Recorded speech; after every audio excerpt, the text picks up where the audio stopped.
Hey everyone, and welcome back to the Firefighters Podcast, where we seek to develop, inspire, and motivate the world of the emergency services operator through a series of wide-ranging conversations. Now, before we go any further, just hit that rate, follow, or subscribe button on whatever platform you're listening to. It's a key performance indicator for us and helps us reach even more people. Now, here's what we've got for you today. Welcome back to the podcast. Now, over the next few weeks, we'll be rolling out a special mini-series that was actually recorded live at this year's Emergency Services Show. That's a collaboration with Catherine Levine and the Emergency Services Show and the Emergency Services Times, all that team. The show itself is one of Europe's leading gatherings for the blue light community. There's over 16,000 professionals from fire, police, ambulance, search and rescue, and all the support sectors as well. The ESS showcases over 500 plus leading exhibitors, thousands of response innovations. There's live demonstrations as well, some immersive training zones, CPD-accredited content. You can find more. We'll stick a link in below, the Emergency Services Show 2025, and it's going to be going again next year. If you want to dive a little deeper, see who's exhibiting the content program or how to get involved, you can see it there, emergencyuk.com. But today's episode, I am sat with two remarkable leaders, and again, we recorded this one live, so you'll hear some background noise from the busy show. First, we've got Phil Garrigan, returning guest to OBE. He is, of course, the chair of the National Fire Chiefs Council. After 35 years at Merseyside Fire Rescue Service, he transitioned into that role. He advises government, steers strategic direction, and works with bodies like HMICFRS and loads of other people. Joining myself and Finn is Air Vice-Marshal Dr. Phil Monahan, OBE, DFC, PhD, and all that jazz. Now, he is the Chief Fire Officer of South Wales. Actually got some dates in to go and spend some time with Finn and the team, because Finn brings a really decorated service into the Fire and Rescue Service.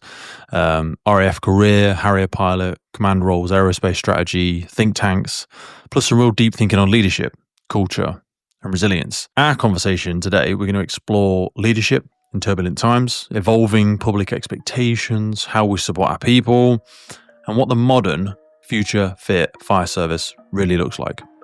This is the first of our ESS special episodes. Hope you enjoy it. Stay with us over the next few, and I'll see you on the other side. Thursday. Friday, Saturday, Sunday. Nailed it! Always trying to one-up you. He's good. Never like that bloke. All right, shall we go for it? Wicked. How's your day going, fellas? Yeah, very well. Magic. I was actually speaking to a member of the NFCC team earlier about the new decontamination guidance that's going to be coming out soon. I wanted to start there as a leapfrog as we jump into a variety of topics. Real privilege to have you both in here. Don't worry about the no interest thing. We'll do that before this anyway, so people know who you are. That's a really difficult thing to publish guidance on. It's been a very sticky topic for many, many years. Over in the States, it's a very contentious political element of it. FBU's done a great amount of work. Yeah. How have we managed to now get to that point where we feel confident enough to issue this new set of decon? Because we're just kind of flooded with data and information now, aren't we? And it has been an emerging hazard for like 10 or 15 years. Yeah, look, Peter, it's a known risk for firefighters, isn't it? So, you know, self-evidently the National Fire Chiefs are going to take a view now. What we're describing here now is an initial position statement, which recognises the kind of risks in the first instance, and then it's a little bit of call to action, not just for fire and rescue service in the broader sense, but also into government. And so you'll have heard me speak previously about investment in the infrastructure to support fire and rescue service to be able to maintain and protect firefighters through, through arrangements that they've got in place on a fire station. Not every fire and rescue service has got those things in place, but self-evidently the guidance will follow the position statement, and the guidance will reflect not only the national work that's been done and the research that's been created everywhere else, and and the Fire BH Union being a prime example of that work through Anastech, but it's also about taking that research and having a look at the best mitigations that we can put in place to protect firefighters' well-being in the longer term, and that guidance will be informed by that hygienist work that we're going to commission.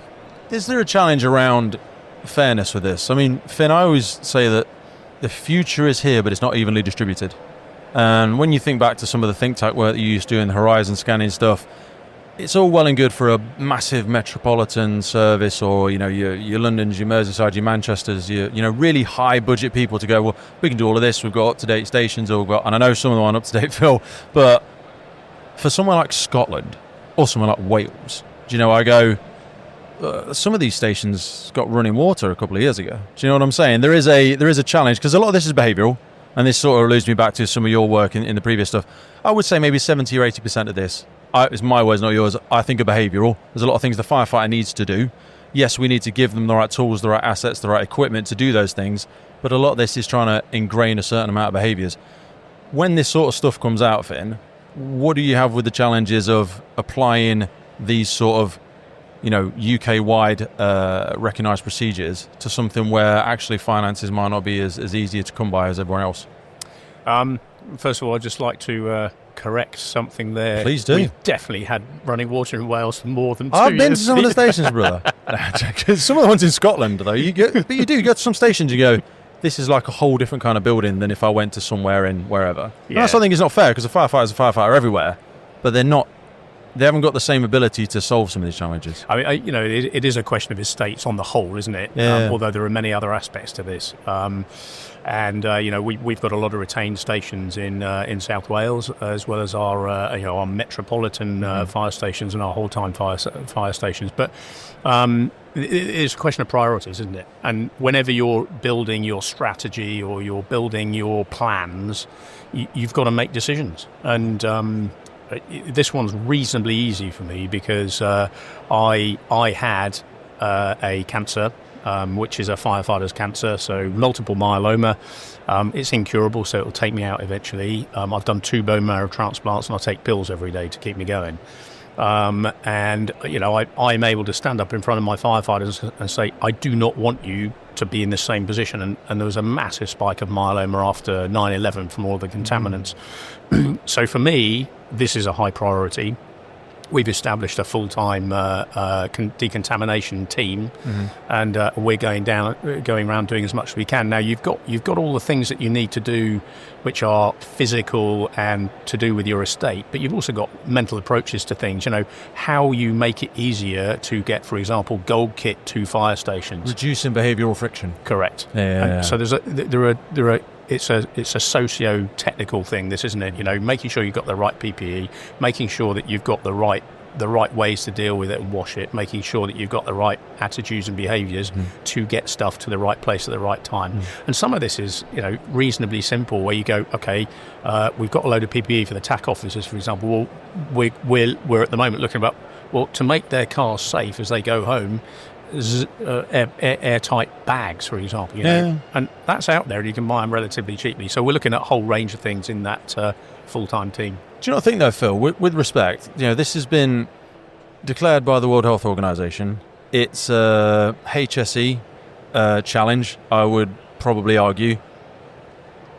This is an exception to the rule. It's not everyday working practice for the fire service. And what I mean when I'm saying that word jumble is, do you not think we should be getting some kind of special funding for this, to say, look, this is a UK-wide challenge for the government, and they're asking fire and rescue services to take it out of their own pot? And that's what I'm saying about the future's not evenly distributed, because if we turn around to a small shire brigade and go, well, you need to do the same as big brigade, whatever, and they're like, well, we've got a fifth of the budget. I'm like, this is a special exemption thing. It's new. It's tied into the Health and Safety Work Act. Why am I not getting some sort of special funding for this? Do you not feel like it falls into that bucket, and how do we fight for that? This episode is brought to you in partnership with Godiva Limited. Godiva is one of the world's leading providers of specialist equipment for emergency services market. Godiva produces a comprehensive range of fire pumps, including vehicle mounted, portable, and their cutting edge integrated total water flow control system, SAMFlows. I've been using Godiva my entire career as a reliable pump on the Fireground. It is such a crucial element of a successful firefighting team that you want to empower your crews with the very best, reliable, quality product. Reach out to our partners by checking the notes in the podcast. Now back to the show. Look, I think it's a combination of things, to be fair. I think, fire and rescue services have got responsibilities, and they've got, as of individuals, and I actually think that firefighters take the risks of contaminants very, very seriously these days. It's no longer a badge of honour, and that's something which should be applauded because that's the behavioural change. And fire and rescue services are taking more responsibility in regard to the mitigation. And Finn's just referenced a number of the things that they're doing in South Wales there. But we've spoken at length about the funding of fire and rescue service in the broader sense. So capital investments, and fire and rescue service hasn't received capital funding for over 10 years. Well, that manifests itself in a number of different ways. The facilities that are available for let's say, female firefighters aren't as evident in fire and rescue services, or certainly some fire and rescue services than others, because it's about funding. Yeah. And similarly, the risk mitigation that you would want to put into some of the stations around contaminant management are likewise more visible in some services than they are in others. And that is because there's an inequality in the way that fire and rescue services are funded. Some fire and rescue services have some flexibilities around the money that they're able to draw in and to be able to reapply. But equally, I come back to the responsibilities of a chief fire officer in regards to ensuring that their building stock, their fleet is reflective of the risks that present themselves to firefighters too. So I think it's a shared responsibility, shared between operational staff, the management team, but also government in providing funding to be able to support that infrastructural change that's required to manage. You corrected me when we had a podcast before where I kind of accidentally, unknowingly, unconsciously fell into that victim mindset where I was like, Phil, we've got what we've got, how are we going to solve it? And you're like, well, why have we settled in for what we've got? The fire and rescue service is one of the most undersold assets of the first one. I'm not saying the police are rubbish or the paramedics, but fire and rescue service, it is such a consistently expanding role. Do you know what I mean? It's like, we know what the police do, we know what the paramedics do, and they do a great job. Most other things, yes, we have mountain rescue and the RNLI and blah, blah, blah, blah, blah. But most of the other catastrophes that the members of the public face, the fire and rescue service are stood there with their arms open, and we turn up with a big red toolbox and go, I think I can about mack all this together with a few different procedures in my head, and we're the great problem solver, aren't we? And you were like, we shouldn't be settling for that. And that's kind of your role and your role as chief fire officer as well, to be like, we need to be being quite intentional about these conversations about the funding of the UK Fire and Rescue Service. How much of an asset do we say it is, and are we reflecting that in the funding that we're getting from government? Yeah, look, couldn't agree more. And you will, Finn will contest a lot of the things that I'm saying now are being proactive around the funding of the Fire and Rescue Service. So, I'm not sure we've said this out loud as the National Fire Chiefs previously, but I talk about there being 11,000 less firefighters and the number of incidents that we're responding to being, increased by 20% over the course of the last 10 years. And self-evidently, you need government to listen to that message. The math ain't mathing. No, absolutely, and you need to reflect on that and kind of look to reinvest back into the fire and rescue service. The infrastructure that supports fire and rescue has been ripped out over that course of 10 years, and we equally need to reinsert that back in. Now, the NFCC, so the National Fire Chiefs Council, seeks to address a number of those functions that a college of fire would discharge. But the fact of the matter is, it's doing it on a shoestring. And it needs real reinvestment back into the fire and rescue service, not just in regards to firefighters on a fire station, but actually the whole infrastructure. And actually, I am on the front foot around some of that stuff, so I am, telling government that that's what's required to make sure that the fire and rescue service in the future meets the needs of the communities that we serve. I want to stay on this familiar theme around, so talk about things like decontamination and finances, Finn, as horizon scanning. What were we doing about this 10 years ago? Your previous role before you joined here, you were part of a think tank and you were looking at some of those climate change, geopolitical challenges, socio-economic challenges. There's a real subtle difference between the obvious and the oblivious, if you excuse the spelling of them as well. It's like some things in retrospect, when you connect the dots, you go, well, that was obvious. We should have been doing something about it. And someone said to me a little while ago, they related it to mental health, but they were like, the body whispers before it screams. What are the sort of things, if you put your head back in your think tank world, which I imagine you still embody in the service you're in now, what things are whispering at us that we either haven't got the time for, aren't making a priority enough, that are just screaming down the barrel of that gun for the next 10 or 15 years for us? Well, funnily enough, I was at the weekend, I was out in Madrid with my old course, the Royal College of Defence Studies course, which is a year long where you look at threats and you learn how to build strategies and things. And then after that, I went and did... Who goes on a course like that, sorry? People who are about to hit general level. So people who are sort of one-star generals. Okay. And it sort of preps you to be a very senior leader in defence. Brilliant course. And that's a year-long course? Year-long course. having already done a year-long course a bit earlier on. How little leadership and development we do in the fire. We do some, and we're trying to get better at it. But you guys are so intentional about it. I mean, here's the thing, so it was just mentioned there of a college of fire. Yeah. Coming in from outside the sector, I've walked in, it's very clear to me, and Phil has just talked about it, that the amount of funding is incredibly limited in this sector. Mm-hmm. There was a recommendation in the Grenfell report that there should be a College of Fire, and Phil's just talked about his organisation discharging some of those functions but not funded enough. And I come from a background where you learn. I did an 18-week leadership course to begin with, then all sorts of interventions throughout my career of 4 weeks, 6 weeks, 8 weeks, a year. I then did another year-long course. Is that a privilege of size, do you think? Because the military is so huge, and it is effectively the UK's war machine, and it's funding, isn't it? But at the same time, I look at and I might have a simplistic view, and I don't know what actually happened there, but I do look at this the Grenfell recommendation, and listen to other chiefs speaking, and particularly the older people in my service who went through the fire service, the old fire service college as it was, and that was providing a whole load of different training beyond incident command. Those other bits, intervening early around. It was also the interconnectedness, wasn't it? We spoke about it before, Phil, about how you get those networks and how you build that rapport. And it sounds like we're being a bit coy. There is still a fire service college in the UK. It's privately owned by a company. We're never going to get something like that back. But you're right. There was a very holistic development that you got going to something like that, because you made all those connections with different procedures, different policies, different ways of working, different ideas. And I felt like it was a little bit of an amplifier for innovation, because you just had that. You had those relationships far more. But we're not going to get that back now.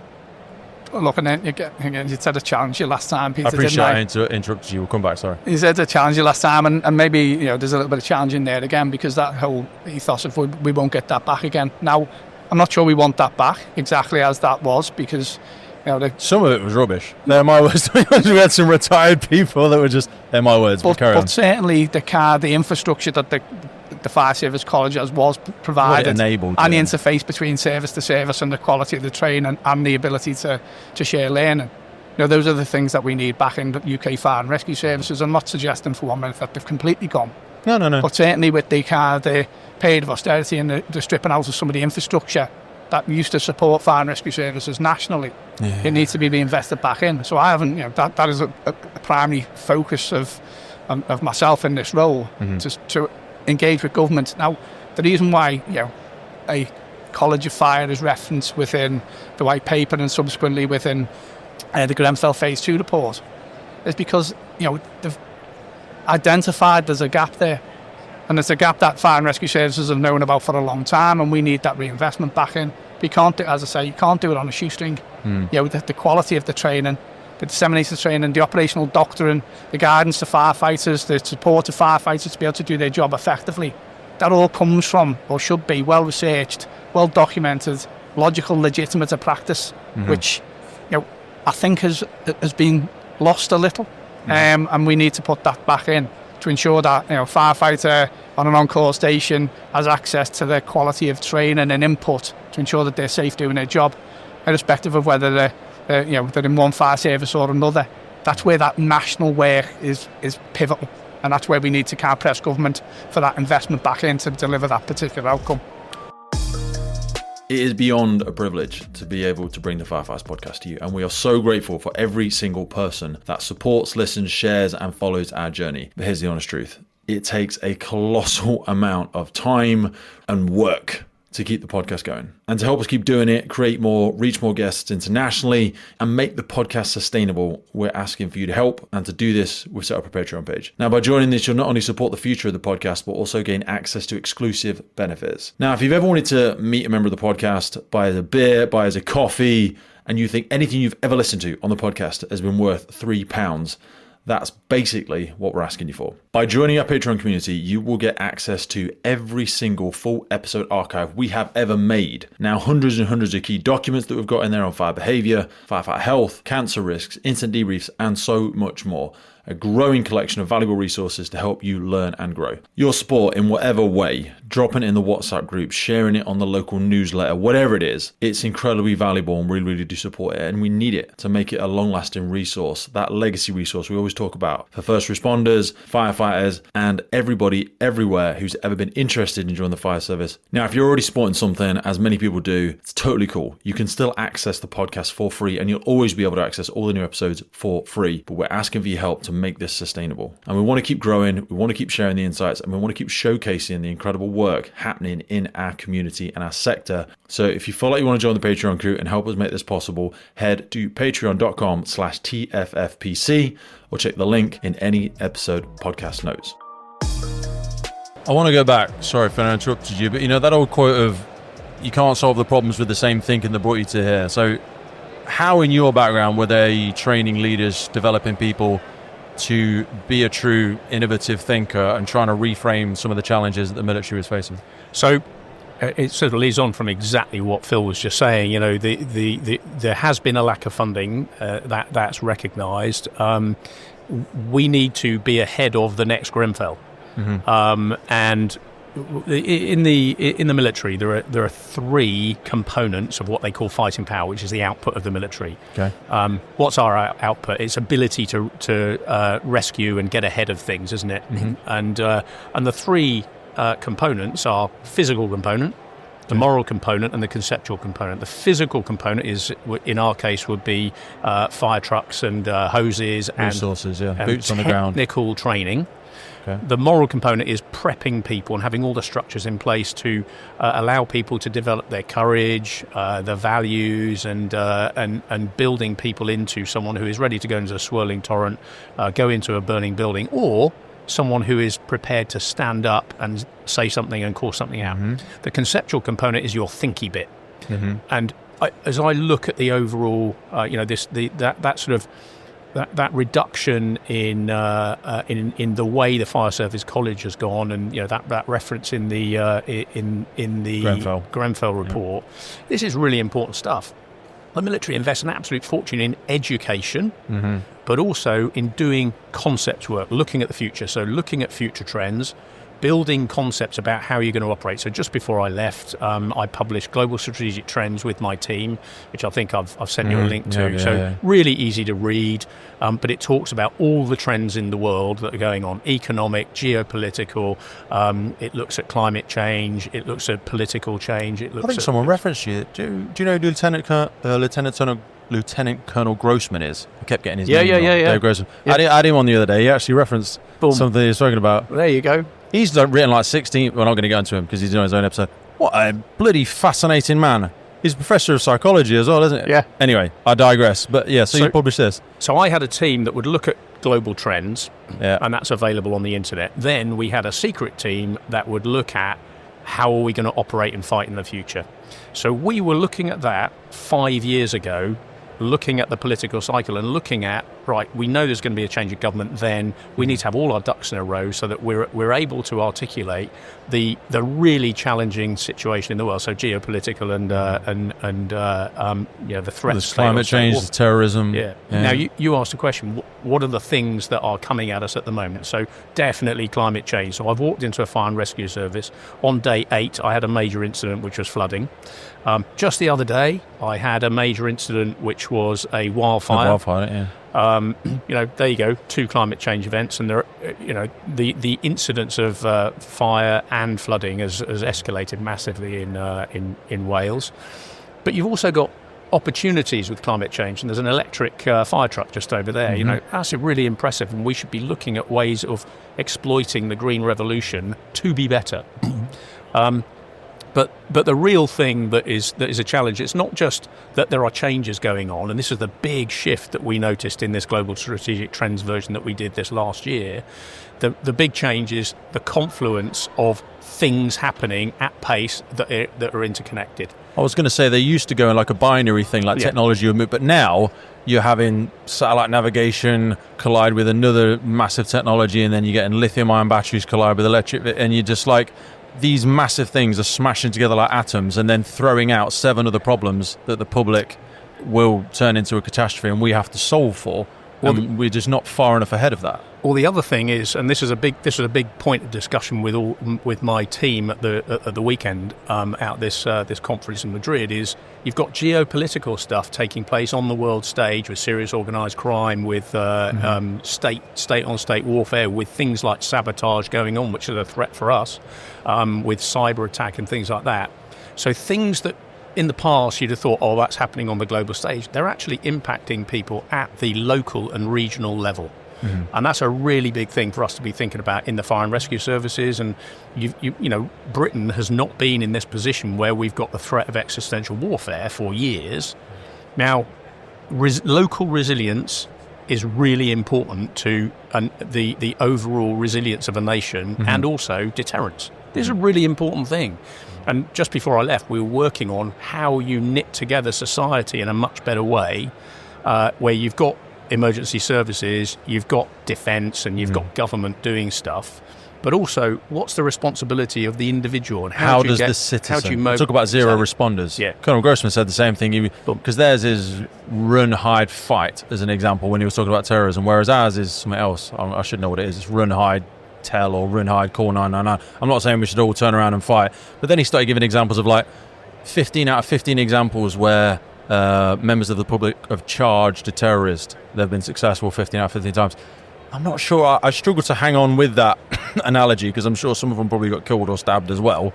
And that's a very extreme view. But we do start to see more things like tourniquets and, you know, catastrophic hemorrhage kits, where we used to see defibs on the walls. You know, you see in old telephone boxes turned into things where they're trying to empower the citizens a lot more. You go to places like when I was over in Vietnam, I'm pretty sure it's Vietnam, you go to the hotels there, there's 2 BA sets and a hose in the reception, and there is this guidance on it that a citizen should be expected to put that on and start doing something. Now again, that's a spectrum. We're not expecting to go all the way to that. But then it was who runs the high-rise tall buildings conference? Can't remember his study name. Sorry, Russ Timpson. He says a lot of places you go, you know, the smoke hoods that we use, they're on the back of every door. I mean, you go to a lot of hotels in some Middle Eastern countries, because he's like, it's an expectation of the citizen that they will don that themselves and they will get themselves out of the building. Now again, I'm not going to stand here and pretend that would have been a utopian answer to a Grenfell or something like that. But smoke bleed into the staircase, into this, and you go, well, there's a balance here. There's an expectations of what's realistic and achievable for a fire service, in that example, London Fire Brigade, who are overstretched, have a spectrum of familiarity with the procedures in a failing building. And I'm like, if we'd have educated and empowered our citizens to a higher level, would it have been the same? No. Would it have been better or worse? I don't know. We're all, you know, experts in retrospect. But this sort of innovative thinking, Phil, it does require a certain amount of mental capacity, doesn't it? You need to have space in your brain to pontificate and think about some of the future challenges. And as you've already alluded to, we're doing more with less. Do you know what I mean? I used to work in training school for a couple of years, and we used to say, you know, we're an assessment centre. We call ourselves a training centre, but we're just churning. We're too busy. People say about businesses, too busy working in the business to work on the business. And it's the same with the training centre. That's why we lean on National Operational Guidance, which is sometimes great, sometimes different. And I'm like, you don't have time to do all the things that you say. I mean, everything you say now, oh, it's great. You know, in this utopia, this sounds fantastic. Let's have a special team that look at horizon scanning and future challenges. Okay. Where's the money to do that? Where's the capacity in the service to do that? I mean, how do you think we're going to go about looking at that sort of thing? Because we can't just expect it to be handled by the National Fire Chiefs Council, because you guys and girls will also have a limited perspective from your positions.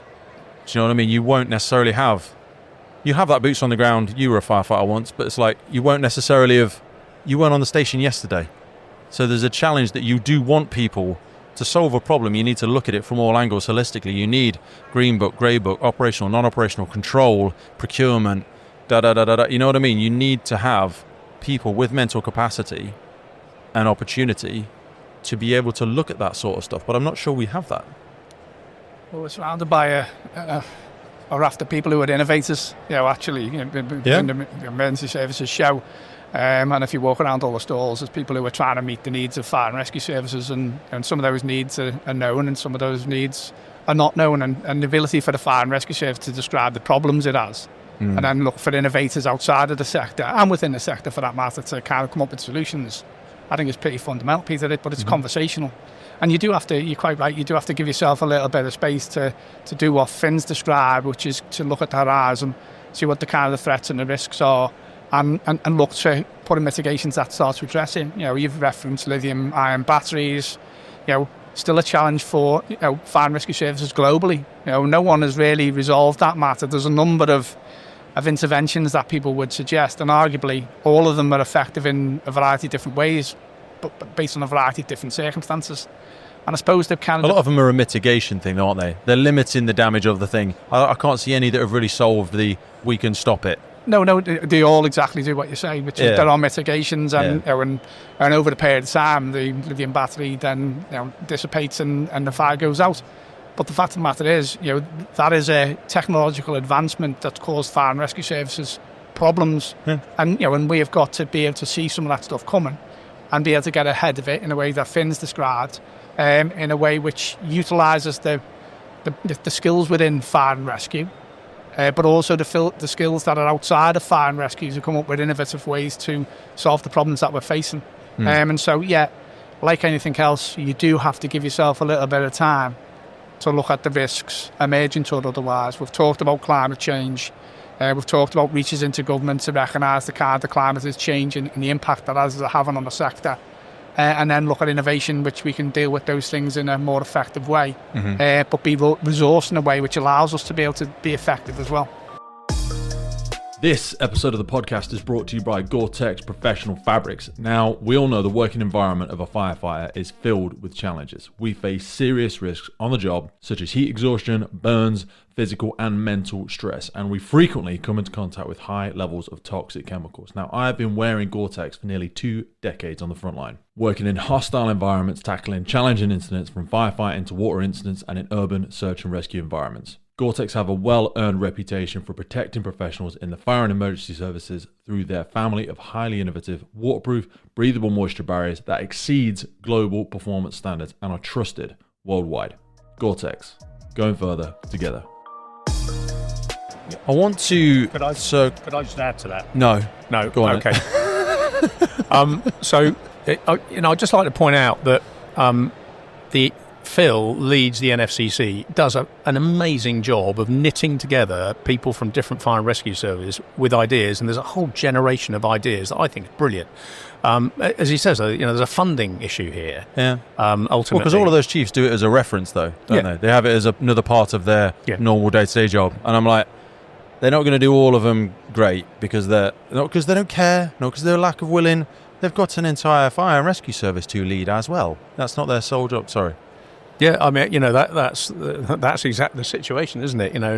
And I look at how, having just arrived in the service, at how Phil is articulating things like, and he just used the words, fire and rescue services are run on a shoestring. I agree. I concur completely. Mm-hmm. At the same time, you've also got to recognise, so you look at defence, it is much bigger. Mm-hmm. Yes, it does have a massive academy, and my organisation sat on the academy estate.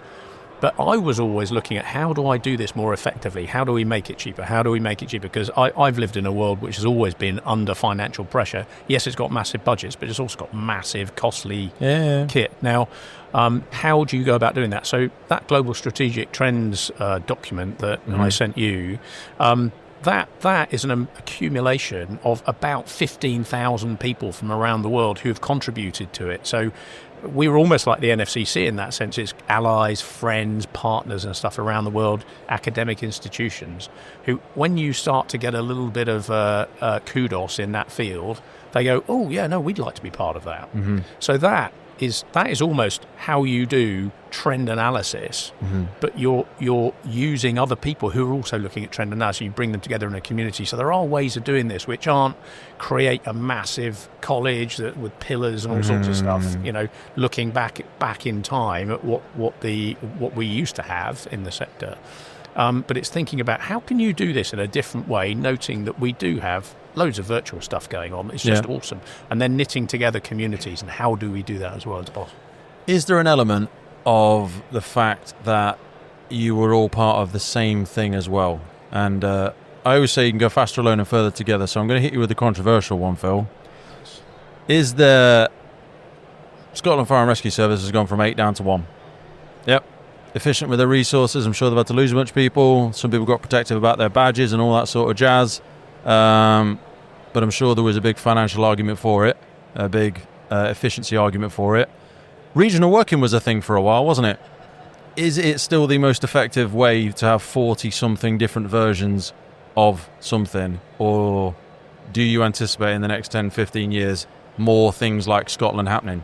Massively controversial question. Look, I think there's some of the kind of the political changes, some of the governance changes should, in my view, determine the size and the kind of the capacity of a fire and rescue service. Because if you're working to a mayoral arrangement, which, if I'm being honest around the kind of the politics now, it's likely that that's the kind of direction to travel for the Labour government as it stands. Mm-hmm. And then you get fire and rescue service working within a particular geographical footprint, mm-hmm. which is reflective of the same footprint that health work in, police work in, arguably ambulance trusts would work in, albeit they are slightly more regional.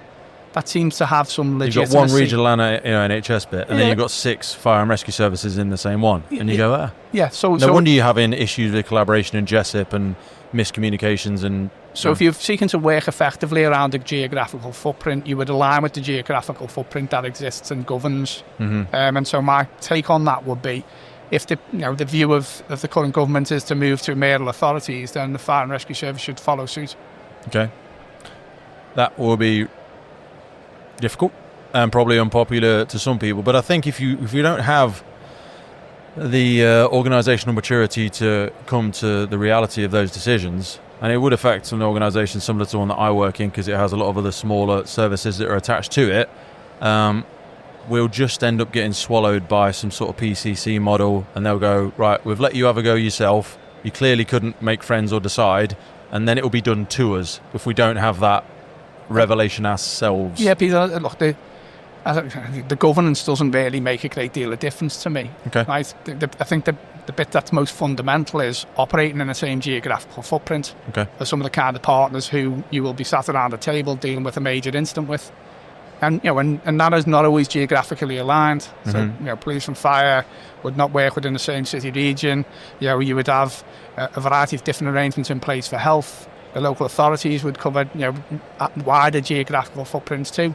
So working together to resolve operational incidents, working together during a crisis, I think is fundamentally driven by relationships. Mm-hmm. But the relationships are struck at a geographical level, and whether that's a region or a city region or a mayoral authority footprint, I think that's the most effective way to be cohesive in regards to our response.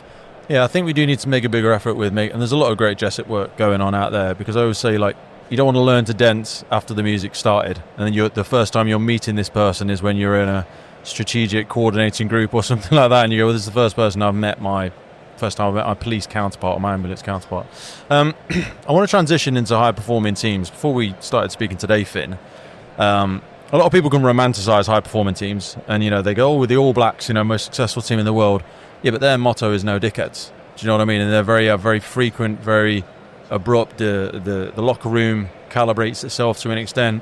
Obviously, in your background, Red Arrows was one of the things that fell under your command.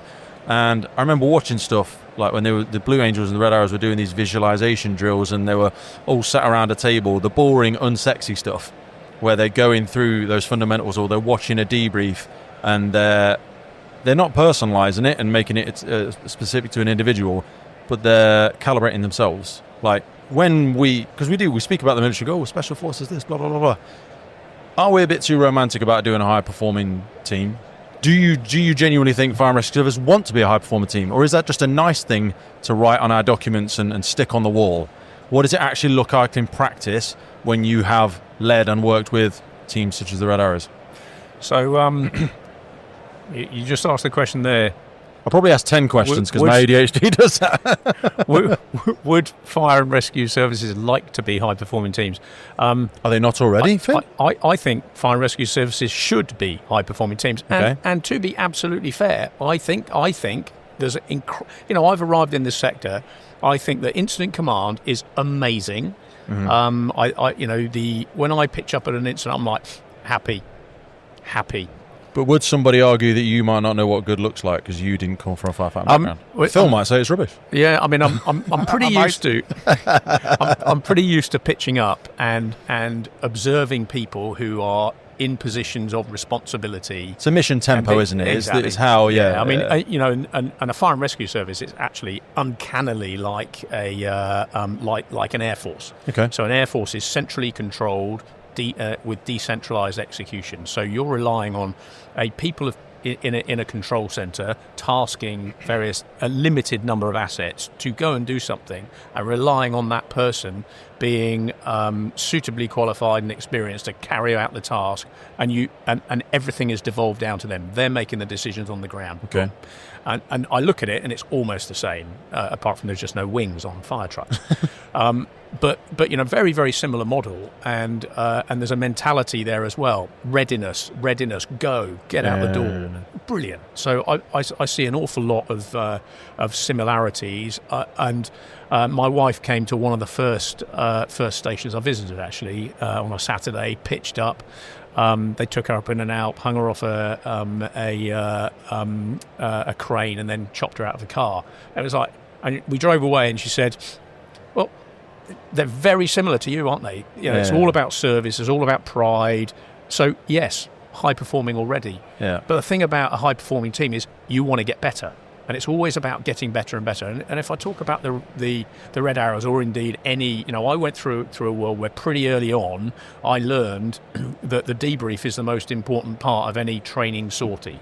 Mm-hmm. So you come back and you spend so much time analysing your performance, and the whole point about that is that you analyse your performance and you throw in where things didn't go right and where they went well as well, by the way. Mm-hmm. But it's being self-aware and self-critical that is really important. And I don't mean self-critical in a bad way. It's self-critical. Not self-deprecating, no, self-critical. It's to get better. And I took a team up to see the Red Arrows from South Wales, and then also got them down for a presentation for a whole bunch of people from across the service. And MSA are supporting us on today's podcast, and I chose to partner with them because I've been wearing this stuff for nearly 20 years, and they are the global leader in development, manufacture and supply of incredible safe products that really protect people, not just our communities out there, but also first responders, most importantly, all over the world. Get yourself over to MSA and have a look at it. The high performance protective clothing for emergency services responders.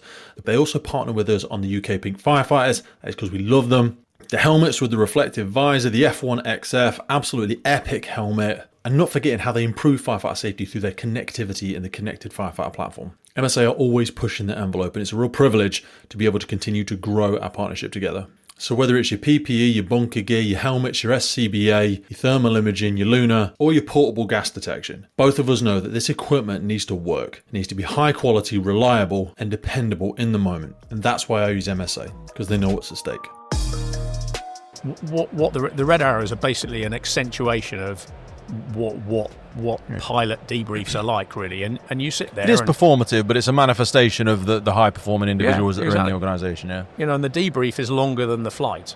Okay, and the debrief is there, and you are there saying 3 low, 4 wide. So they don't call themselves by their name during that to depersonalise the debrief. The whole idea of they're talking about themselves being out of position, are they? Yeah. Right, okay. Yeah. So wide, long, various other things. Smoke not in the right place and things. Yeah. And the whole point of the debrief is to identify where things have gone wrong, so you can be better next time. Mm-hmm. And it's almost a badge of honour that you have got your mistake, rather than someone else identifying your mistake. And I have debriefed every single flying sortie I've ever done, including the ones where I was just flying on my own, doing a transit sortie. Still sit down, go through my debrief, a structured debrief to go, what could I have done better? That's been my whole life. And now to do that, you need to create a culture in which people are prepared to step forward. There's a rank-off culture. So the debrief room door shut, the door shuts, rank comes off, and you sit there, and you all have a say.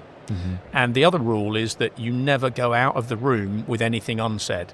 So you shouldn't be in the bar saying, "Oh yeah, that person didn't get that right." Yeah. No, everything should come out in that debrief, and that's a really important thing. And we're developing at the moment at South Wales something called a just culture. So It's not a blame culture. it's not a no blame culture. It's a culture where you look at where something has gone wrong, you ask questions. So, for example, something's happened. Was there a rule?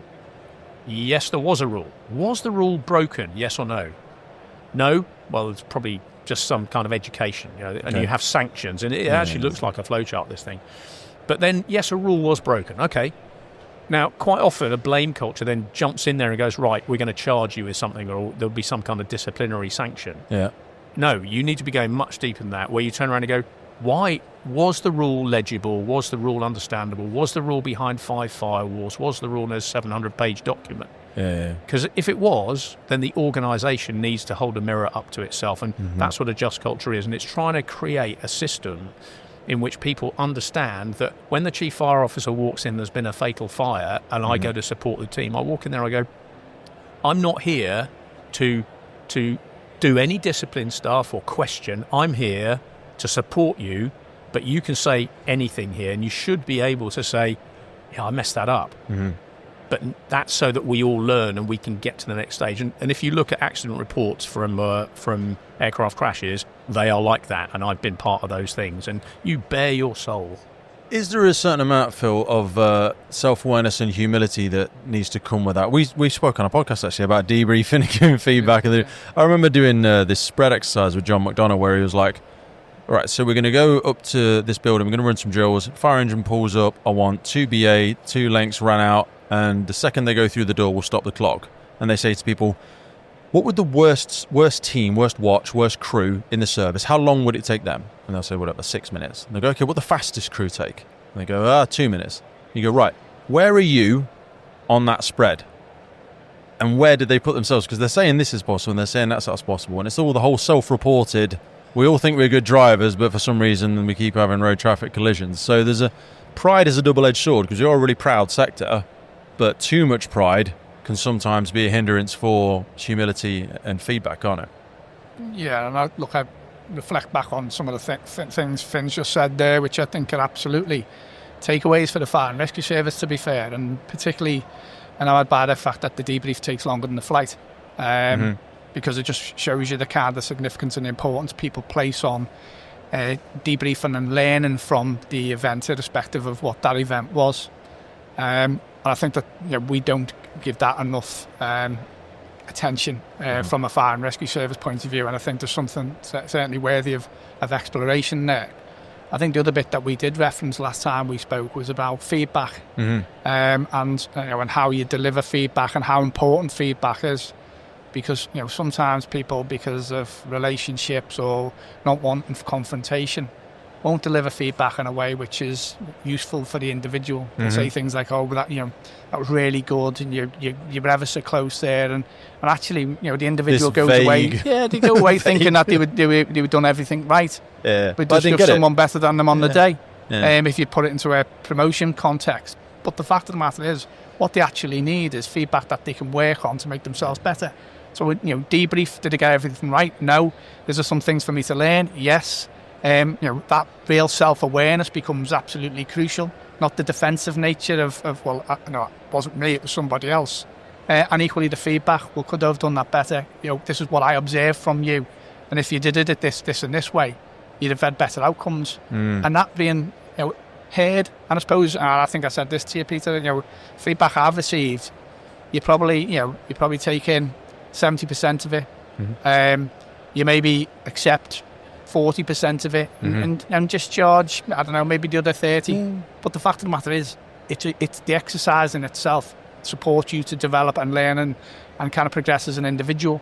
And I think sometimes we don't get those things right. The debrief and the way we deliver feedback, irrespective of whether it's organisational feedback through HMI, we're defensive, or it's individual feedback in regards to performance in whatever guise that is. And we can be a little overly defensive at times, and you miss the opportunity to learn. Is there an argument, Finn? We spoke before about that sort of 5 why approach of, is there a thing? Is it communicated? Have the people been trained to do it? You've spoken, a few times already, you've referenced the level of leadership and the length of time you spent doing this sort of stuff. Fire and rescue services predominantly command and control sector. The thing is that leaks. It leaks over into non-operational work. And I personally, up until maybe the last couple of years, and with respect to the organisation I work for, most of it's been outside of my organisation. I've been invited on a lot of courses around, interpersonal relationships, interpersonal skills, emotional intelligence, and all that sort of stuff. We tend to promote people if they've got a certain qualification, an IFE, they're a level 2, 3 command, whatever they are. And then we almost have this hypocrisy, this irony of, most of the stuff we're struggling with is cultural leadership, and people being offended. But what are you optimizing for? You're rewarding people on their knowledge and their command competence, and that's what we're promoting. But it's an entirely different set of skills. I always say to people, and for context, I'm a watch manager. I'm not anything beyond that. But when you get past station manager, your tools aren't. No one cares how much you can lift up a fire. No one cares how fast you go upstairs. No one cares how much you know about a high-rise procedure, because your tools are communication. You're never going to touch a hose or a BA set in the rest of your career, probably. But you're then leaning on 80% of your skill set being communicating, relatability, building rapport.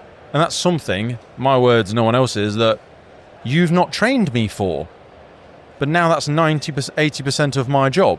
So, are we putting people in a position to really thrive and excel in those positions where it comes down to their ability to communicate, their ability to get people to buy in, and ultimately embody what we need in our leaders? Pete, I've been brought into this service, and I was recruited because there was a culture problem. Okay. And I'll put that right on the table there. South Wales Fire and Rescue Service had a culture report, and then there's a recruitment process, and they seem to want me to come and help out. I want to take a minute to just tell you about something that I think you're going to be really interested in. Next September, firefighters from across the UK and Ireland will be travelling to Atlanta, Georgia for something truly special. It's the United for 9/11. It's the Memorial Stair Climb. Now, this isn't just any event. It's a once-in-a-generation tribute where 343 firefighters, one for every FDNY firefighter who gave their life on September 11th, will climb 110 floors in their honour. It's about more than just a physical challenge. It's about remembering sacrifice, pushing ourselves, and standing shoulder to shoulder across services and across nations. It's a chance to honour the legacy of 9/11, to pay tribute to our fallen firefighters, and to test your mental and physical strength, and to raise an awareness around mental health and resilience in the fire service. Whether you take part in this climb or not, support from home, or simply help spread the word, you can be part of it. This is about unity, remembrance, and respect. So if you want to learn more, head over to www.memorialstairclimb.co.uk, or on Instagram, check out United_911 climb. This is going to be something powerful. I hope you can make it. I hope you can support it. Now back to the show. Now, I've got a PhD in organisational culture, and I've done loads of cultural change and identification of cultural issues. I should point out, I actually think that the culture report that we had done wasn't really a culture report. It was a report that focused mainly, there are all sorts of things about culture, but it mainly focused on unacceptable behaviours. Yeah.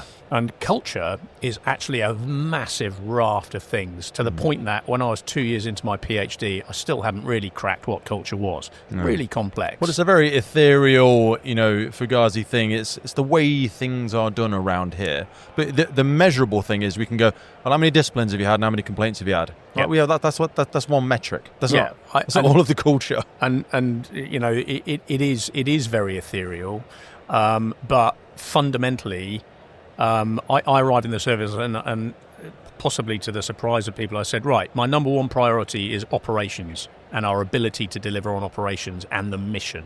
Number one priority. Number two priority is to sort out the culture. Now, the culture fundamentally underpins your ability to deliver on the mission. Mm-hmm. And the other thing is, as part of my PhD, I was looking at all sorts of organisations and how they approach culture. And I went back in history, so my thesis is about the origins of RAF culture and how they formed it. Mm-hmm. And it's fascinating because it is the way we do things around here. It's almost everything you do. Mm-hmm. And if I've noticed that organisations in the modern era seem to say we've got a culture problem. It's usually no, you've got a behaviour problem, and that usually equates to a leadership problem. But the other thing there is people now start focusing only on that. But the big point about a fire and rescue service has got a very, very clear mission, which is to identify risks and respond to them, right? Mm-hmm. And one of the things that I'm doing, the reason I said number one priority is the mission, is because if you constantly reinforce what we're actually there for, you can start turning around and say, we're here to do this mission. Every single person in the organisation joined a fire and rescue service, so they know what they're there for. Then you can start saying, well, that behaviour doesn't help us with the mission. And there is no argument then. So if you are a bully, a harasser, a racist, homophobe, or if you generally put someone down, or if you put in false allegations against people, you are not aligning with the mission. That behaviour is not welcome, not because it's politically correct or whatever. You are not welcome because you are not helping us fulfil our really important mission to protect the public. Questions?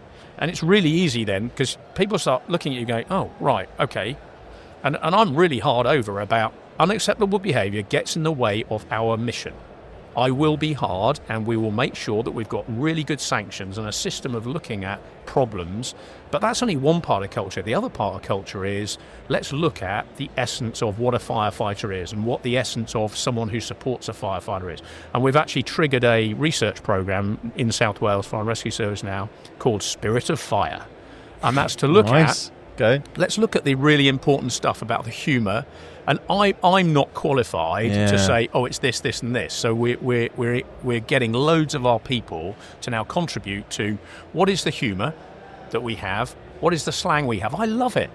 I love the fact, terms like tipping out, on the run, the rules about who can and can't call something a fire engine, a fire appliance, or a fire truck. Because I've noticed that a firefighter will correct someone if they call it a fire truck and they're not a firefighter. But if they're a firefighter, it's okay.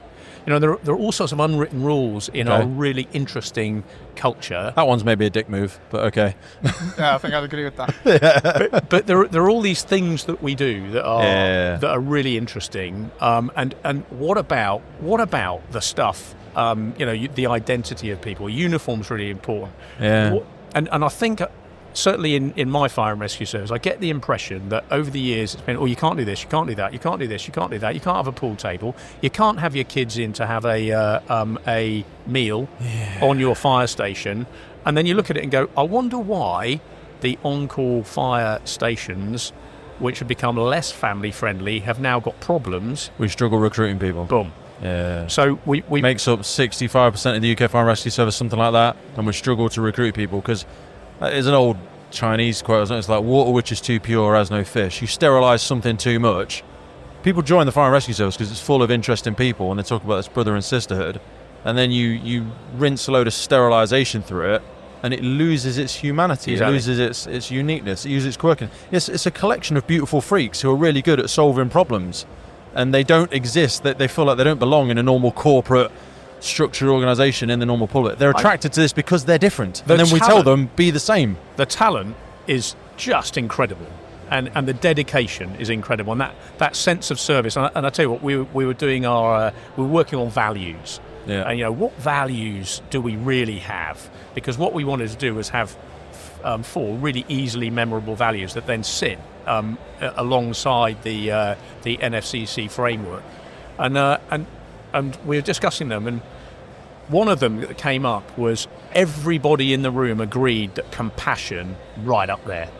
And I was like, because that isn't in the RAS value sets of respect, integrity, selfless service and excellence. I was like, I've never really considered compassion. I was later on that afternoon, went to a treble death RTC, and I kind of stood back and I was looking at our firefighters, and I just looked and thought, you are flipping awesome. Look at how you're engaging with the public who are traumatised, and the respect actually as they went up to deal with the bodies, and it was just like looking after people who had died. I was, and I've really... There's an irony behind that, isn't there? Because that is the story that the public remembers about us. I always say the public has no idea what good looks like anyway. So whether or not you did the right cut on the door or you did whatever, even with the fires, they all go out eventually. But when you go and, there was this firefighter came once, his name was Phil, do you know what I mean? Someone's rang 999, they're only ever going to ring 999 once in their entire life probably, and you are the physical embodiment of everything they remember at the fire and rescue service. I think it was a Maya Angelou one. They're like, they forget what you did, they'll forget what you said, but they'll always remember how you made them feel. You know what I mean? Did you give time to that human being?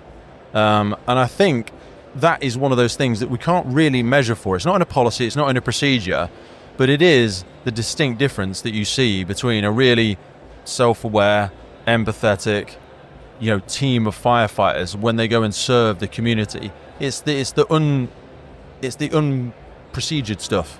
Do you know what I mean? That really, we talk about community engagement and all that sort of stuff. That's the thing. But again, I go to myself, well, how will we train it? I think when we do get that, I spoke about Dave, Chief of Manchester. I'm like, I think he's a really, really emotionally intelligent human being. I think that's by accident. I don't think that's by design. As in, I don't think he's accident. I think that's just the type of person he is, and we're lucky he's gotten to a level of that seniority. And there's lots of them. There's lots of different ones. But I'm like, I'm not sure we're optimizing for that.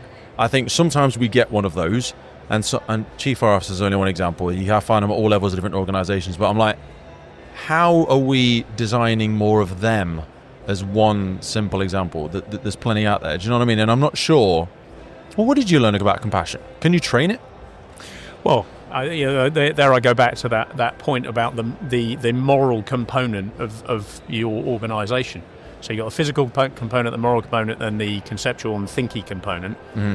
The moral component, sit back and look at it and study it and decide, well, what are the things that you need to do? So you've identified that compassion is really important. What do you need to do in your training system to make sure that people are compassionate? And here's something that I've really noticed about the Fire and Rescue Service, is that people within the Fire and Rescue Service are incredibly modest, incredibly modest. And part of that is not really shouting about how good they are at stuff. And we're not very good at selling ourselves. And the bad news stories are everywhere, but we don't really celebrate each other very well. I'm sort of in a fortunate position, I think, because I've come from outside, and on a daily basis, I go, that is great. Yeah. And you see me on LinkedIn. Good news story on every fire station happening almost every day, and nobody knows about it. It is. And I suppose I'm able to do that because I'm eternally grateful to my teams for what they're doing to save the public, but the public don't really know what they do. No. And so I'm trying to transmit that through my social media stuff, particularly, to go, look at this. Yeah. And I try to transmit it in fairly... It's hard to do it and not do it cringy. Yeah. Do you know what I mean? Because when we get a new chief fire officer and people go, oh, and I'm like, you don't even know, and we don't know what they're doing, they don't know, and it's like, I think you're damned if you do, you're damned if you don't. Yeah. But I love the fact that you're both out there banging the drum. We've gone 7 minutes over time already, so I want to be respectful of everybody else's time before I fall straight into the normal podcast. Is there any closing thoughts from yourself, Phil or Finn, that we want to bring this to a close with?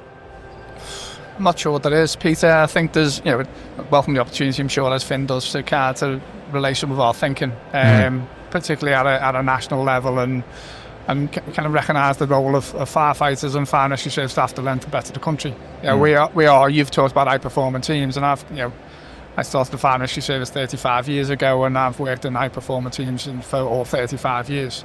And sometimes Merseyside are very disciplined. They're bloody good. I like Merseyside. I do. Yeah, but I'm talking about being part of kind of a movement, and the fire and rescue service being absolutely pivotal to the safety and protection of the public. And and I've realised a couple of points that have been made, which is sometimes we don't shout enough about how good we are. Even if you just take a snapshot of the number of fire deaths across the UK and the impact that we've had and the reductions that we've had in regards to that particular aspect of our work. I'm not sure there's another public sector organisation who could demonstrate a reduction of that significance to the public. So, we do need to be a bit more vocal about championing the work that we do, demonstrating the benefits that we have and the impact that we have in our communities. But things like this give us the opportunity, Peter, so I'm grateful for that. Grossman, Dave Grossman again, he said, the murder rate, they're saying it's gone down. He said it hasn't, technology's gone up. There's more catastrophic hemorrhage packs, EMS are picking up more of the slack. It was like it's a false narrative. Whereas, like you say, Fire and Rescue Service, there are loads on prevention and education, loads of their communities, and you can't argue that metric. The incidents have gone up, the fire deaths are going down. Do you know what I mean? It's not a difficult one to solve for. Anything from yourself, brother, as a close? Yeah, I'd just like to say, Pete, that I'm sitting next to Phil. He's running an organisation that I think is doing an awesome job of investing energy and time to operate at the political level. There's some great narratives going on there. He's very, very vocal about, hey, the underfunding thing is a massive issue. I think it is for the sector. Yeah. But then also doing stuff about it. And the NFCC has got so many things going for it that we should all be tapping into it. People should be getting in there, looking at what's available from the NFCC. I'm deeply impressed by it. Yeah. I'm also deeply impressed actually with the GESIP principles and working across government. That's good. I think as a nation we should start looking at the Swedes and the Finns. So I did a lot of work with the Swedes in my last job, and they've got something called total defence, which sounds very defensive. It's not. It's about preparing for disaster, and it's really swept up. And I think that there's a big resilience thing that we should be looking at within the fire and rescue service, because we contribute so much to so many things across so many areas. And as someone who came in with zero knowledge of the sector, I'm hugely impressed by everybody I see on a daily basis, doing jobs, being ready to go out the door, protect the public, but also the scale and the span of activity that goes on is brilliant. And we do it almost without getting the recognition that we should. And I'm prepared to get out there and shout about it, because we've got brilliant people in my service and services right the way across the country doing incredible things. It's not just in the UK, of course. We've got ISAR going on. There are things like that are great. So I'm loving being in this sector. It's awesome. And I got to do an on-call firefighting course, and I'm really enjoying that as well. It's great. Good man. Phil Monahan, Phil Garrigan, appreciate your time, gents. Thanks, Peter. Thanks. Take care. So that's it, our first episode of the Emergency Services Show mini-series special. Phil Garrigan, Finn Monahan, grateful to Catherine and the team and everyone at the Emergency Services Show for making this collaboration possible. Don't forget to explore more about the show, the exhibitors and the programme at emergencyuk.com. Stay tuned for next week's guests and joining me as we unpack what's next for the emergency services, what's next for the sector. Until then, please go over and check out our YouTube page if you want to contribute and be part of the podcast family. You can join our Patreon site. Make sure you keep your eyes open for that 9/11 challenge we've got coming up next year. And until then, stay safe, stay curious, and I'll see you next time.